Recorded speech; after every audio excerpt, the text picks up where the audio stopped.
warahmatullahi wabarakatuh. Halo guys, perkenalkan nama saya Nur Fadia Fadila dengan NIM 1057331115822 dari Universitas Muhammadiyah Makassar, Fakultas Ekonomi dan Bisnis, Prodi Akuntansi Angkatan 2022. Pada kesempatan kali ini, saya akan mempresentasikan 11 materi yang terdapat dalam audit internal dan pengendalian internal. Langsung saja ke materi yang pertama, yaitu pengantar audit internal berbasis risiko. Audit internal adalah proses penting yang membantu organisasi memastikan kegiatan mereka berjalan sesuai tujuan, aturan, dan standar yang berlaku. Audit internal tidak hanya memeriksa kesalahan, tetapi juga memberikan nilai tambah dengan mengidentifikasi peluang perbaikan. Piagam audit internal menjadi pedoman resmi yang menjelaskan peran, tanggung jawab, dan wewenang auditor internal. Risiko dalam konteks audit adalah potensi terjadinya peristiwa atau keadaan yang dapat menghambat organisasi dalam mencapai tujuannya. Risiko ini bisa berasal dari berbagai faktor, seperti kelemahan dalam pengendalian internal, perubahan kondisi pasar, atau pelanggaran hukum dan peraturan. Oleh karena itu, audit internal berbasis risiko menjadi pendekatan yang penting. Pendekatan ini fokus pada area atau aktivitas dengan risiko tinggi, sehingga auditor dapat memberikan rekomendasi yang lebih relevan dan berdampak besar dalam mengelola risiko tersebut. Materi kedua yaitu etika dan standar profesi audit internal. Etika dan standar profesi auditor internal merupakan pedoman penting yang memastikan auditor internal bekerja secara profesional, independen, dan etis.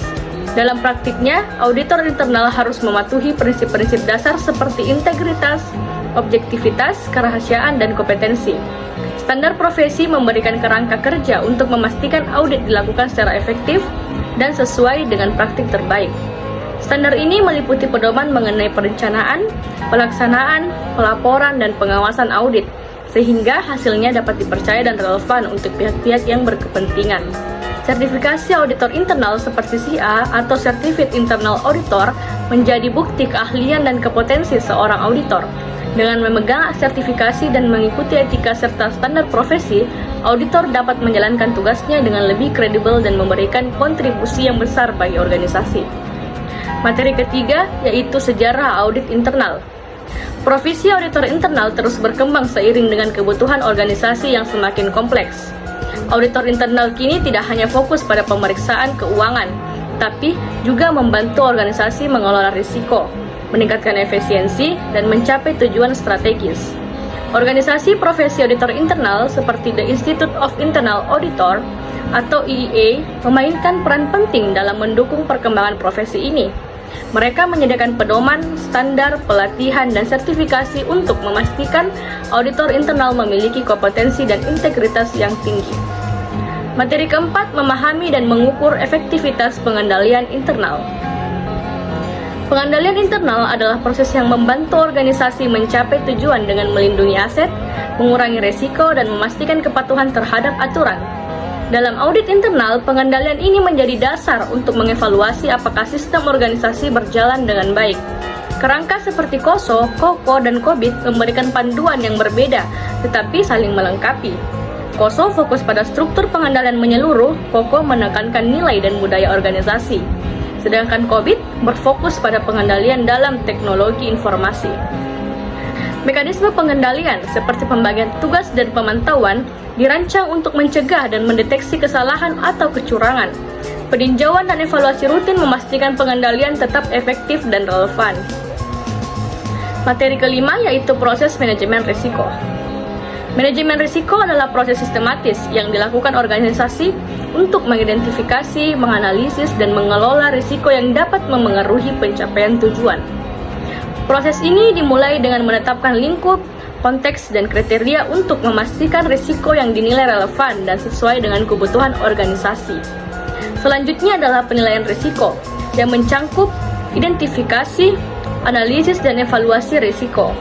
Setelah itu, metode penanganan risiko yang dapat dilakukan dapat berupa penghindaran, penanganan atau menanggung, diversifikasi, transfer risiko, pengendalian risiko, dan pendanaan risiko. Komunikasi dan konsultasi adalah elemen yang berjalan sepanjang proses. Semua pihak terkait harus dilibatkan untuk memastikan transparansi, pemahaman yang sama, dan dukungan terhadap langkah-langkah manajemen risiko. Proses ini juga membantu dalam pengambilan keputusan yang lebih baik dan meningkatkan kepercayaan antar pemangku kepentingan. Materi keenam yaitu perencanaan audit. Penentuan risiko adalah langkah awal yang penting untuk mengidentifikasi area yang memiliki dampak besar terhadap organisasi. Hal ini membantu auditor memprioritaskan apa yang perlu diperiksa.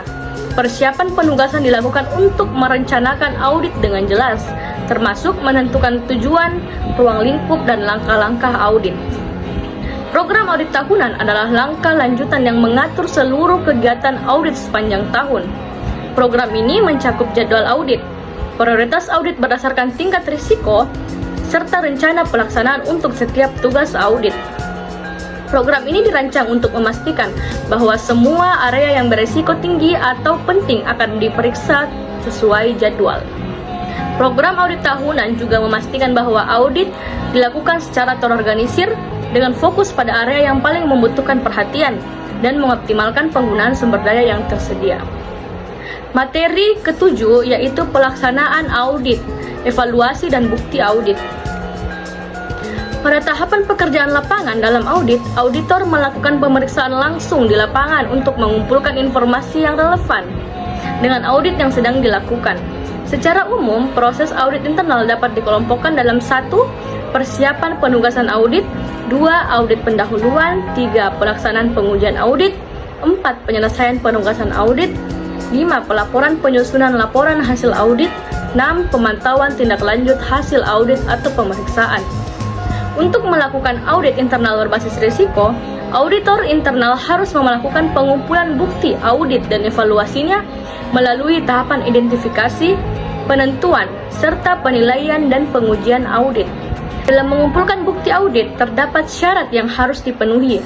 Antara lain, bukti audit haruslah cukup, dapat diandalkan, relevan, dan kompeten. Materi ke-8, kertas kerja audit. Kertas kerja audit atau KKA adalah dokumen yang digunakan oleh auditor untuk mencatat seluruh proses, bukti, dan temuan yang ditemukan selama pelaksanaan audit. KKA memiliki peran yang sangat penting dalam proses audit karena berfungsi sebagai dasar bagi auditor untuk mendokumentasikan semua langkah yang telah diambil, hasil yang ditemukan, serta kesimpulan yang diperoleh. Adapun review kertas kerja audit atau KKA merupakan proses penelaahan ulang secara cermat, kritis, dan sistematis atas catatan-catatan yang dibuat, dikumpulkan, dan disimpan oleh auditor berkaitan dengan pekerjaan auditnya. Menyusun kertas kerja audit dengan baik sangat penting karena menjadi persyaratan mutlak pada setiap penugasan audit dalam menyusun laporan akhir audit.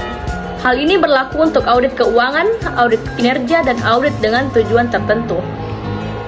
Materi ke-9 yaitu pelaporan hasil audit. Audit internal dapat dikatakan selesai jika laporan hasil internal telah disampaikan kepada pihak-pihak berkepentingan seperti manajer, jajaran direksi, dan komite audit. Sebelum menyampaikan laporan hasil audit, perlu dipastikan bahwa laporan sudah tersusun dengan baik tanpa kesalahan. Cara mengkomunikasi laporan hasil audit pun perlu disiapkan dengan matang, sehingga tidak terjadi kesalahan baik secara lisan maupun tulisan. Penyusunan laporan rekomendasi harus dilakukan dengan hati-hati. Auditor perlu memastikan bahwa rekomendasi yang diberikan jelas dan dapat diterapkan oleh organisasi.